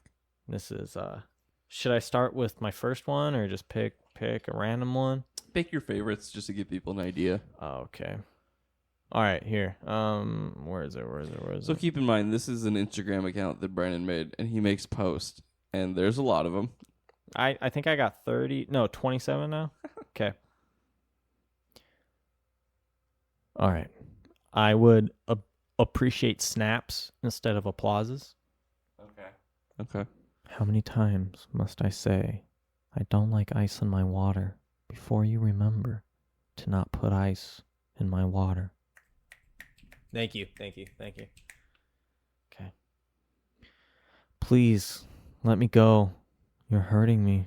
There are bruises on my arm now. That was my favorite. That's my favorite one. If you pee-pee in the rain, are your sins washed away? Or have you made the world a pee-pee? Thank you. Thank you. I'm fucking crying right now. This is fucking deep. I honk. Am I goose or geese? Some days, like today, I quack. Quack, quack. Honk, honk. Badonk-a-donk. I didn't expect that last line. I'm sorry. No one does. Okay. Wait. Okay, one more. All right. Where is it? I think the amazing thing about this is, too, you just pump these out like fucking crazy. I wrote 20 in one sitting. It's fucking great. All right, guys. I sit down and then I stand up. Thank you. But so I tried to sell the page on my main account, and I was too serious about it. Right. So I took a screenshot of the poetry account, but I did the focus blur line, so you couldn't read the pictures, but you just saw the name. And this was what I wrote. Hey, peoples, these past few months have been really challenging for me, and it was hard to reach out and talk to anyone. Instead of self-destructing, I turned to poetry to help relieve the stress and pressure. I decided to make a poetry page to share what I've written, and I hope you all check it out and give me a follow and some feedback. Keep your head up out there, guys. You'll make it out all right. Smiley face. #blessed. And people fucking ate that shit. They took off with it, man. They said so many people were like, "Oh my god, good for you. Good for you." Hearts, fucking hands up. And less than half of them actually read the poems. Right. So everybody was like, "Brandon, I'm so proud of you for doing poetry." Yeah. But then they followed the page and liked stuff. Yeah. But they wouldn't read any of it. No. So I think if I made a joke there, it would have landed a bit better. Because people are like, what? And there's some that made those comments and then read the page and then were laughing there. So they got it. I think one of the people I saw consistently get the joke was Samantha Salazar. Mm-hmm. She was like, "Oh, these are all fucking hilarious." Her, this dude I work with, I think Ashley in Hawaii got him too because she was laughing. Yeah. But both of my fucking sisters both fell for it right in the trap. Tyler, you dumb as shit. Brianna, you dumb as shit. They fucking without reading the page, they went right to your mom. Yeah, Brianna read it, liked it, made a comment on the main account, and then she went and fucking talked to my mom. And I was down here with Ambria, and I think we were making dinner. She comes in, so a little birdie tells me you write poetry, and I just start fucking laughing because I knew this was going to happen, that they'd like and not read it. So then I show my mom the page, and she starts fucking busting up, and I was trying to get her to tell Brianna to read the page and not tell her that it's a joke. But my mom said it was a joke first. And then she would text my mom as she would read them, and they would like progressively be a more and more disappointed text. It was pretty funny. Yeah. And then fucking Tyler, like a few days later, calls my mom. Have you seen your son? He's really depressed. He writes poems and they're about death. And I was like, I don't remember which one was about death. Who said that? Tyler said that. No, I mean, like, who said that was about death? Apparently me. Dude, apparently do you think Tyler read the poetry and was like, oh, Brandon's really sad? I just went over her fucking head. Right over. Because no, like she went through and liked all of them one day, and I'm not sure if that's before she read them or after. But it's like, dude, come the fuck on. What's the best part? How do people not pick up on things like this? Because I'm too fucking good at being. I'm funny, almost dog. positive that my mom would do the same thing and she wouldn't read any of it, or she would read one and then she would text me. She'd be like, "What the fuck is this?" Yeah. It's like, is he being serious? Yeah, I'm sure my sister immediately would pick up on it and be like, Yeah, "This is fucking hilarious," but like, what the fuck? The best part is that like some could really pass as like actual poetry. Some of them did actually sound good. Yeah. And I showed some folks at work, and I showed that page that inspired me first and then mine, and this one girl goes like, you know what, like it actually seems like poetry, like it's actually better than the first. I was like, yeah, thank you. Well, Thank the you. the person we're talking about, the stuff is so like pseudo intellectual or like pseudo deep. It's just so like it almost seems forced. Like it doesn't seem natural. It seems like she's trying to imitate. It seems like she's trying. We keep saying she. They are trying to do it to be cool rather than it's an outlet for them. Yeah, I could see that. So like, I was about to admit I have my own page, but and yours is serious. Yeah, but the thing is, I don't have any of my friends on it or anything. I just have a page out there. None of you will ever fucking find it. But the thing was, I didn't make it till you did. It's like, that's actually a good outlet. Because the thing is, in my notes, I have like a million of those from when I just write in my free time. I never posted any of them. Right. Yeah, like it was actually my outlet. She's probably just doing that just for the Instagram. I don't think she made one in a while, too. But fuck that person. The best part is when that person saw my page and liked it. That was full stuff. And then I just deleted it. Everyone. Well, the joke has been made. Yeah. Trying to think. Also, since I put like legit hashtags on there of like poetry, all the ad of people? Instagram, yeah, there's different pages that just fucking hit me up, or not hit me up, but they'll like copy and paste their comments down, because I guess folks who run like poetry pages try and get like poems onto their page. It's like, hey, let's collab. This is really good, but it's like ones with like pee, poop, and dick, and like it's apparent like they're not reading them. But yeah, that's also a fun thing. Oh, they added more on there. Oh yeah. Yeah, there's like 3 more. They're still not good. Can I see? Yeah. Fuck, I would love to read these. Yeah, but let's not do that. Oh, I don't like your phone. Why is it so big? Because I have a fucking iPhone. It's like the same size as yours, isn't it? No, mine's thinner. Uh, All right. If you slam one door, the house will not fall apart. Don't forget to lock. Like what? Grammatically, that doesn't even make sense. Well, poetry doesn't need grammar, to be fair. I'm going to have to edit that out. Yeah? You think so? Yeah, we can't just like quote someone's like art. Well, who's going to fucking put the time in? Control find that, like, you can't. Unless somebody already knows that work and then they hear our podcast. Yeah. Anyways, well, you know what? Actually, fuck that person. Let's be transparent. Fuck them. Sorry, I didn't mean to. Fuck. Every time you scream. Every time you open your dumb fucking mouth.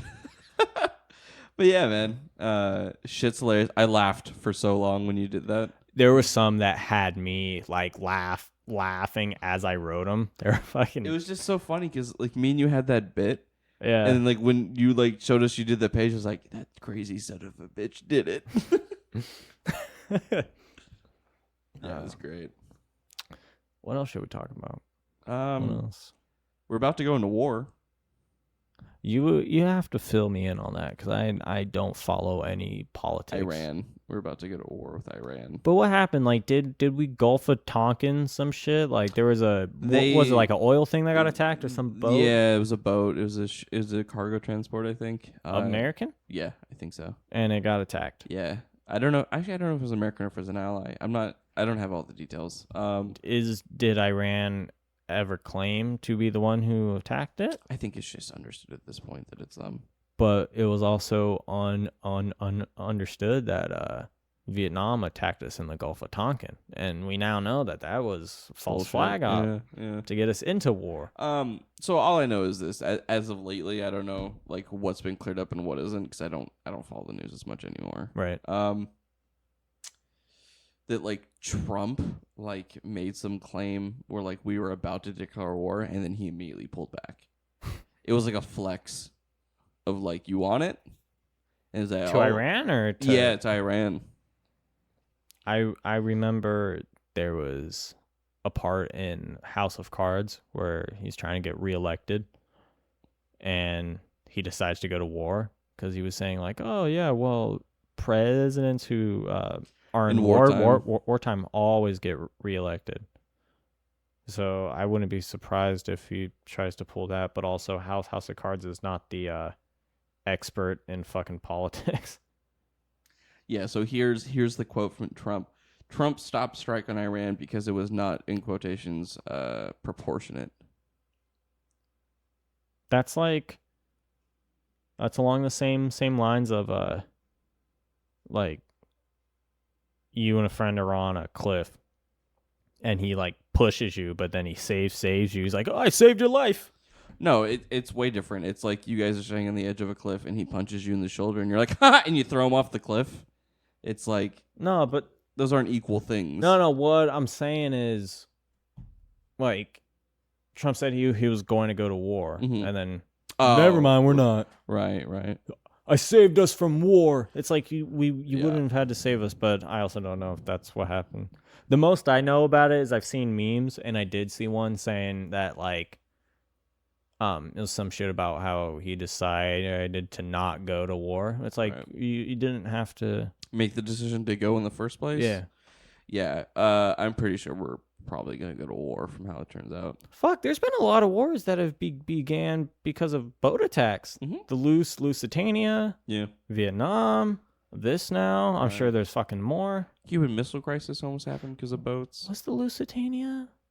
Yeah, that wasn't World War. Wasn't World? That's World War One. That's how we got into World War One. That's the boat that got sunk in World War One that started us to go join the war because was it Hoover? That was like we need to protect freedom and democracy. I think Hoover, or was that after?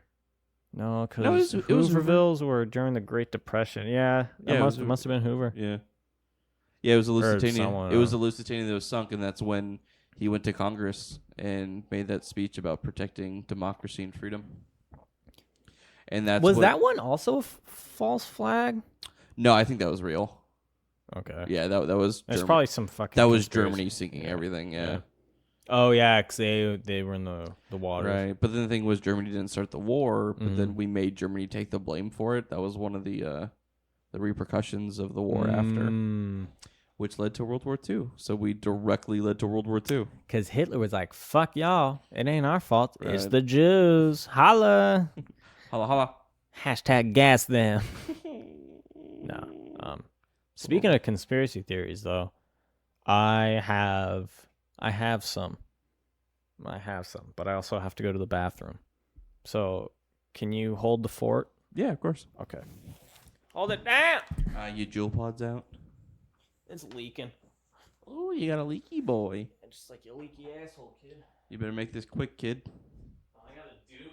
Do you really? No. I was like, fuck. I can hold my shit. Aston, if you're listening to this, I miss you. Aston, come back to me. I miss holding your hand. I miss your smile.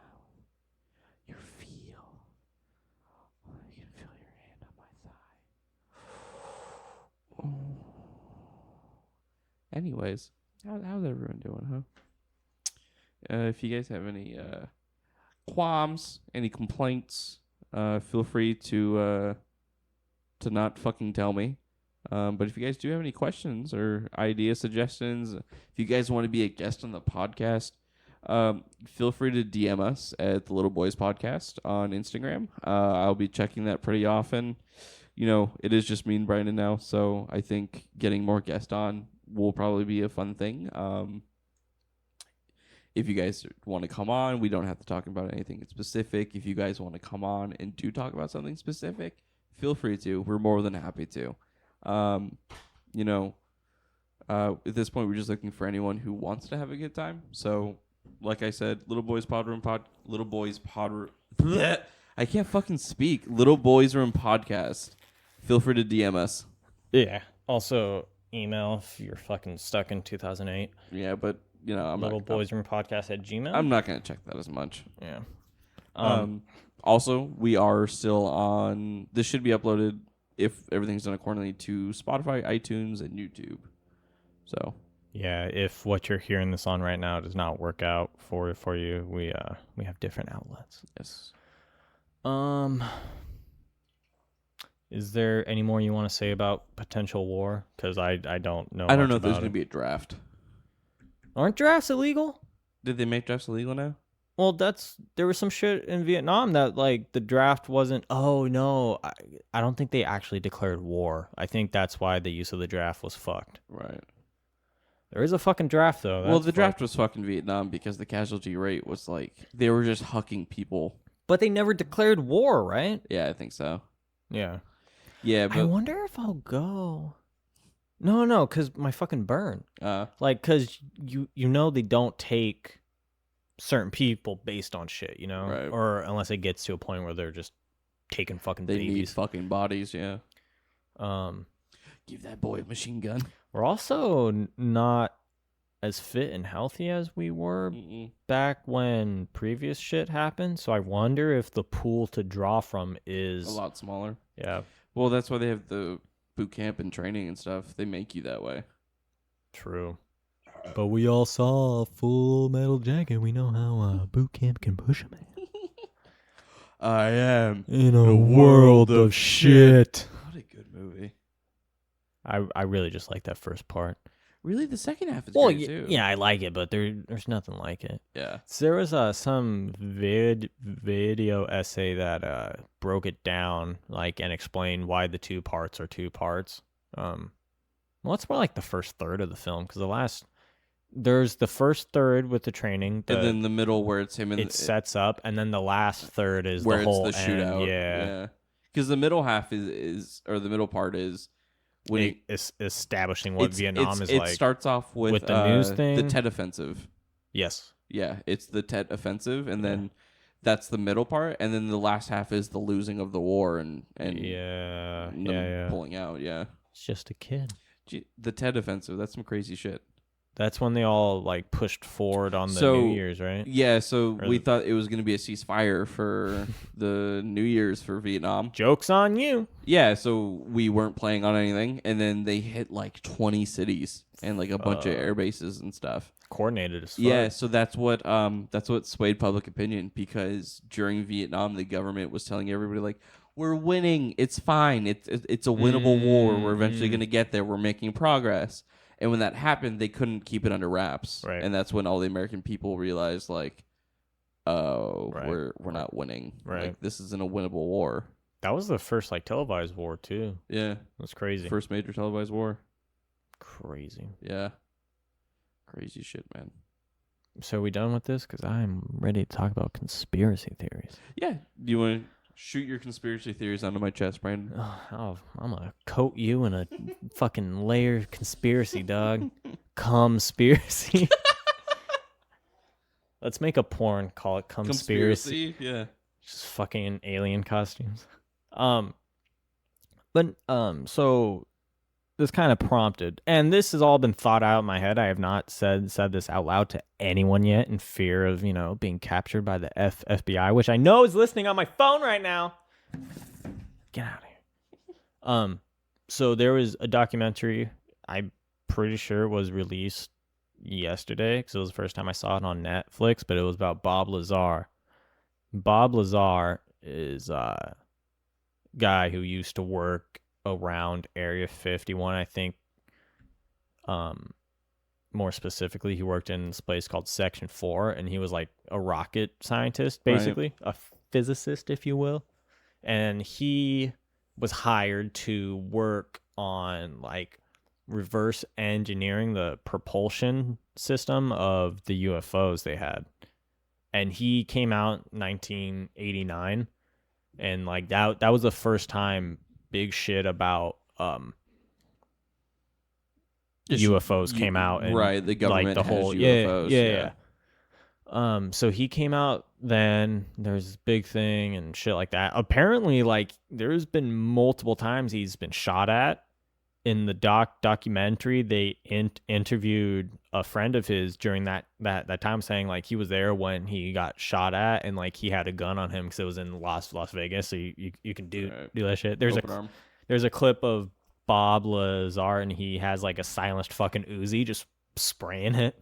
But yeah, so he talked about how he saw UFOs, and back then I think, wouldn't say he was implying, but he was like, yeah, it could be aliens. Right. But in the documentary, his angle more was now like, because back then he came out because he saw it as a crime against the scientific community to keep that from to everyone. not let them know, like, hey, we have something that can emit a gravitational field. Like, this is crazy. We should all know.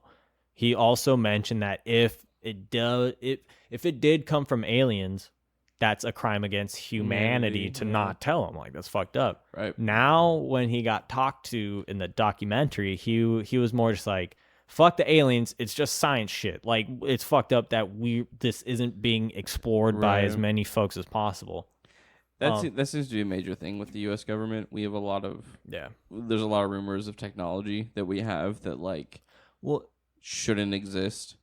If you release that, you change the entire landscape fucking of world. Everything, yeah. Everything is run on fuel shit. If you have a fuel source that doesn't need fuel, and the way he described it, there's no wires, there's no hookup, like it just fucking activates. And he when he worked on it, he was told that, like, do you know when you take two magnets with the like side and you push it and you feel that? His partner said, "Hey man, touch it," and he tried to touch it, and that's what he felt. So it was like a gravitational pushing him away. He fucking described how the UFOs flies, and it's fucking crazy. So in the disc, there's 3 decks. The mid deck is where like the folks are. The top deck is where the what did he say? The devices, the generator, and the bottom deck, it has these 3 poles that can move and turn and shit, and that's where the field is shot out. He's saying it actually flies like belly up, so it's not a flat disc, it's on its side. So it's like kind of, or it's like a building just flying through the sky. Yeah. The way he described how it works is but the way it works is it warps space-time. Right. If you put a bowling ball on a bed, droops in. Now, if you put your hand in front of the ball, it rolls down like the slope you made. Off your hand. Yeah. Basically, what the UFO does, it distorts the gravitational field. So you slide in whatever direction you want. Through the tubes on the last deck, it aims that distortion so you can move it. Like, that's that's crazy. So I mean, if you have a device like that, you change the world. You don't you don't need gas. The whole oil, everything's over. Yeah, it's fucking wild. But of course, I don't think they could do that because it would change the landscape of everything. Big corporations, government, that's why I was trying. Human life on a daily basis. And when you hear this dude talk, it doesn't seem rehearsed. It just seems like he's telling you what he's seen. Right. So it's very hard to say he's a liar. Now, when this came out, the news reporters were trying to verify the source, him. Right. So they tried to go to where he worked. No records. They tried to go where he said he went to school. No fucking records.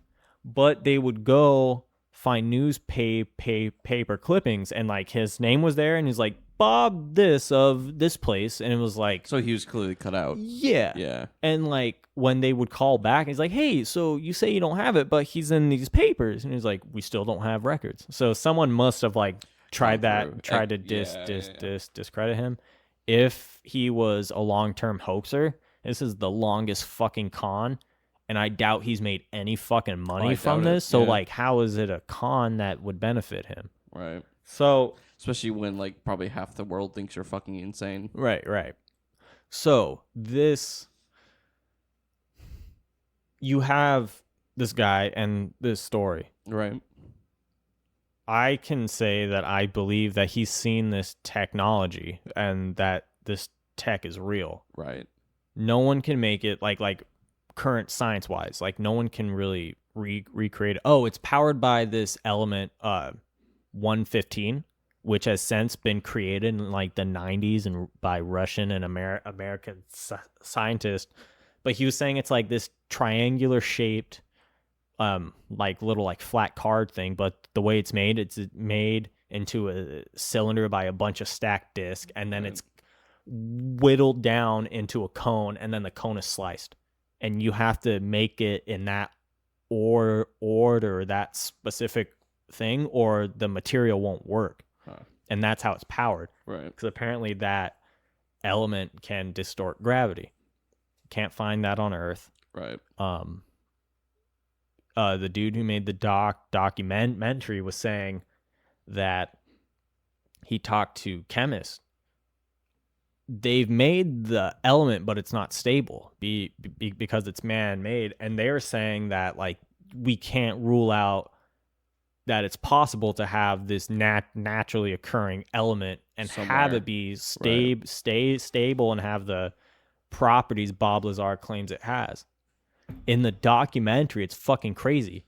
They went out to the woods to talk about it because I guess the rumor is he took some out of the base when he went to go tell the story. Right.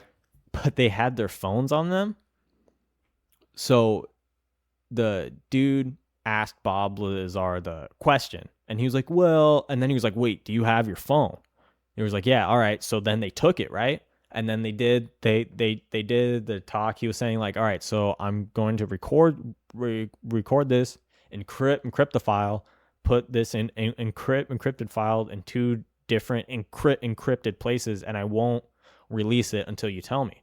Very next day, his fucking work gets raided by the FBI, and they bring in hazmat, SWAT, this, that, like they bring in the fucking everything, the gamut, and so it's real. And they named the conversation like exactly, and they were out in the woods, no house, so like I bet they were trying to find it. Oh, they were saying they raided his place because someone bought something and they were trying to find like the receipt.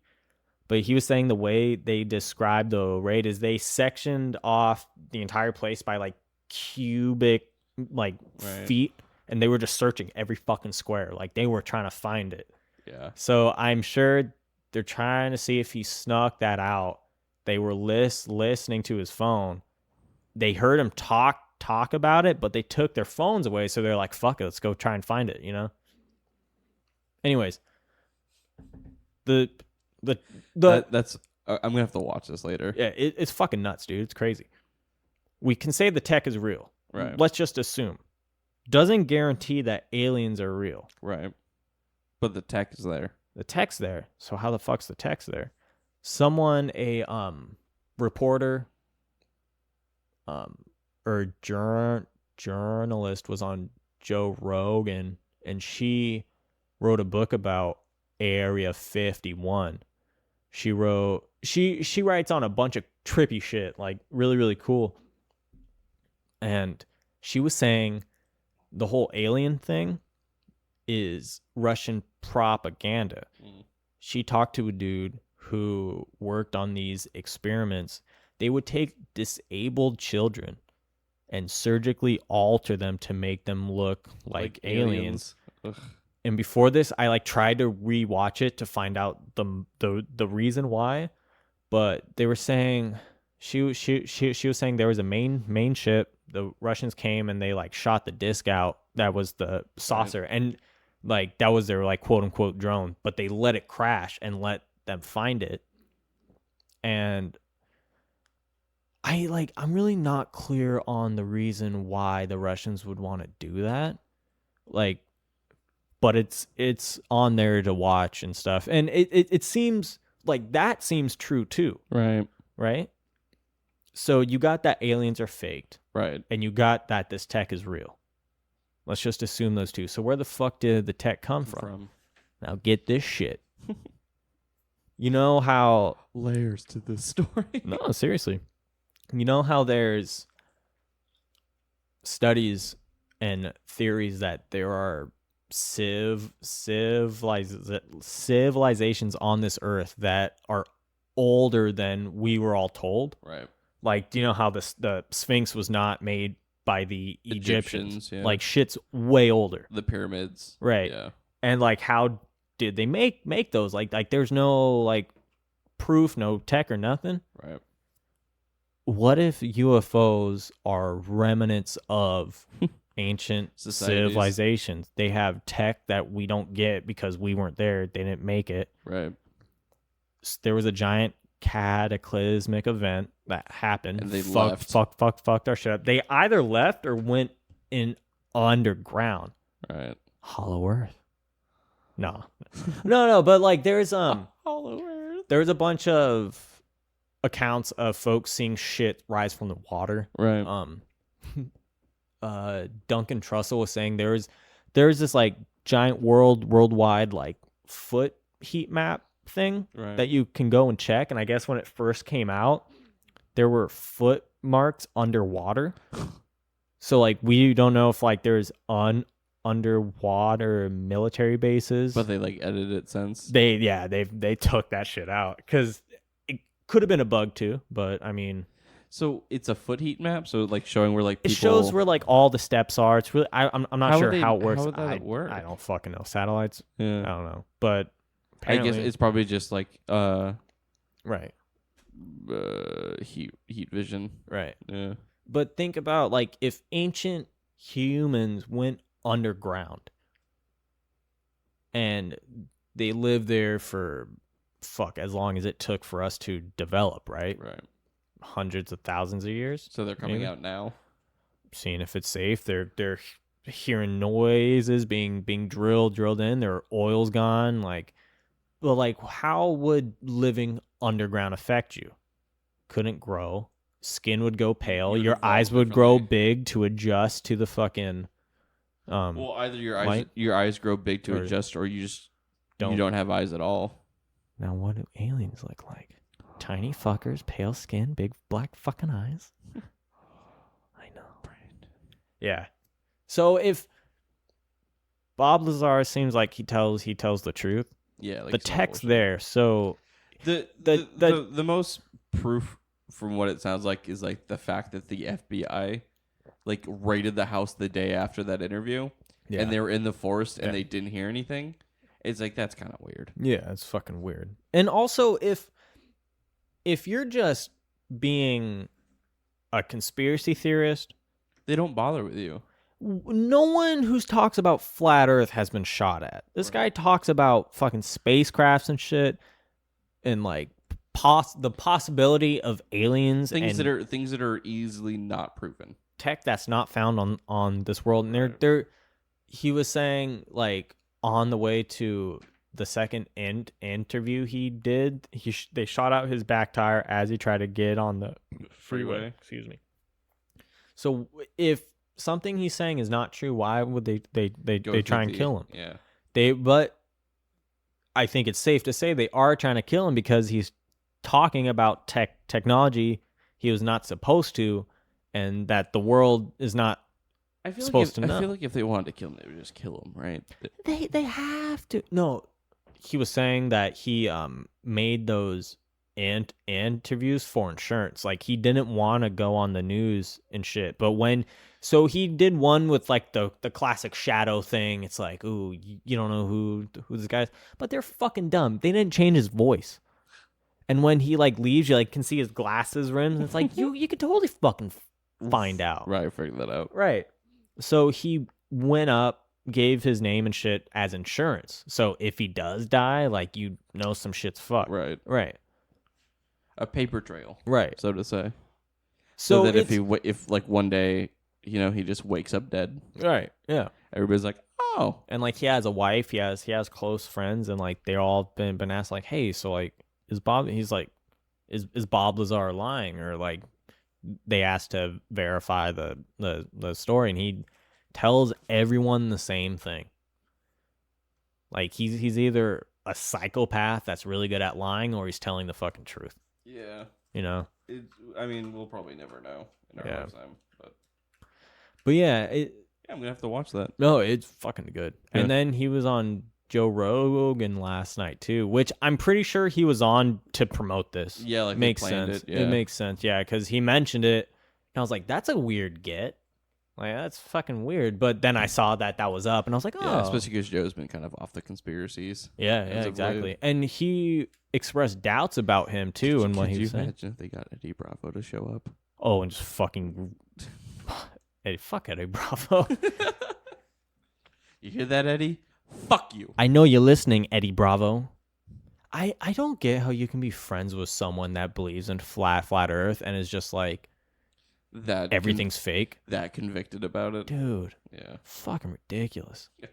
If I know you and you believe in flat Earth, please come forward. Please come on the podcast so we can talk to you. Absolutely. If you're a flat earther, come on the podcast. You know, we're not going to berate you, but we are going to have some questions. We're going to have a lot of questions.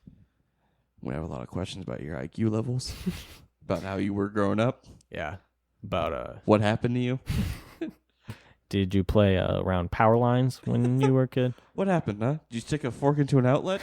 Is that what changed everything? Yeah. Yeah, it's that's crazy though. yeah. So for sure, aliens are probably not real, but that tech is. So where the fuck did the tech come from? I've had this conversation before with my dad too. It's like, I'm sure like extraterrestrial life is somewhere, but I really doubt that they're coming here. We would know. Yeah.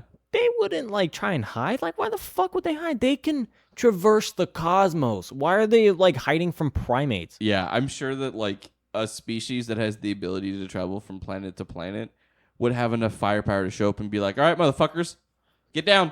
Unless they're trying to do what's the rule called in Star Trek? The it's not called the first protocol or some shit. The one where they can't interfere. Yeah. Yeah. Unless it's that kind of shit. Right. Yeah, there's a space citizen alliance. And you're like, all right, guys, you guys can go to planets, just don't fuck anything. You can't fuck with the dumb ones. They're too stupid. Guys, they think their planet's flat. They're all just looking at it like, They're doing the finger square thing. What the fuck? God yeah, damn I'm it. definitely gonna watch that just to Yeah. It's kind of go with that. It's about that time, I think. It is about that time. Yeah. It's been good though. Yeah, we've It's been good being back. We've been the conspiracy boys today. It's yeah. Yeah. I think the podcasts are going to be a lot more civil like this too. Oh yeah, because me and you just have conversations. Yeah, and I don't feel the need to fucking destroy you right now, and I haven't this entire time, and it's been kind of nice. Yeah. God, the last few times it's just been fucking rip Alex apart. Well, there was like one episode before the last one we did where it was good, and I was like, oh, that was a good episode. Yeah, true. And then we did the last one, I was like, oh no. Yeah. Yeah, Alex, I'm sorry, but I just can't control myself. Your face is just so attackable. Like you just look like a piece of shit that needs to be stepped on. Yeah, okay. You know, Brandon, you don't have to do this. No, I do. I have to be honest. I'm sorry. I'm sorry that you're such a weak-minded little prick. And I'm sorry that I'm so strong that I have to tear you apart. Strong. No. All right, yeah. Thanks for tuning in. All right, ladies and gentlemen, tune in for the next one. Like Whoa, I said, did you just fucking assume their genders? ladies, gentlemen, binaries, Zers, they, thems. whatever your pronouns are. Have a Thank good you, one. humans. Follow us on Instagram, maybe. Little Boys Room Podcast. Yeah, I'm sure anyone who listens to this already does. If you want to fucking come on, hit us up. Yeah, that's what I was. Good to have you. That's what I was saying when you're in the bathroom. Yeah, Was well, like I'm saying it again because they didn't hear from me. They might not believe you. Okay. what I said was, if you have any qualms or criticisms, feel free to not tell us. Yeah, if you want to oh, yeah, that's true. if you want to challenge us, if you think we're fucking dumb, or if you have a different opinion of something we talked about on here, fucking come on. Let's talk about A it. debate boy. Debate boy. I like that's one of my favorite things to do is just like have a debate, but not an aggressive one. Like a civil one. Yeah, where, like let's just explore each other. have a conversation to talk about different talking points. Yeah. Not like, well, I'm better than you and you're fucking dumb. That's what it's all about. Like, that's how you learn. By the way, though, if anyone's actually debating that, I'm going to tell you straight up, it took me 5 years to learn how to debate Brandon, and I'm still not that great at it. So good luck. Yeah. Yeah, it took me like 5 years to finally be able to have a civil conversation with you about there different was points. a long time you would just take shit way too personal. Yeah. It was fucking bad. I'm like, Alex, I'm just I don't actually believe that Hitler was right. Only a little bit. All right, guys. Yeah. Okay. Thanks for Bye. listening. So, come back for more whenever there's more. Okay. To come on my back. Bye.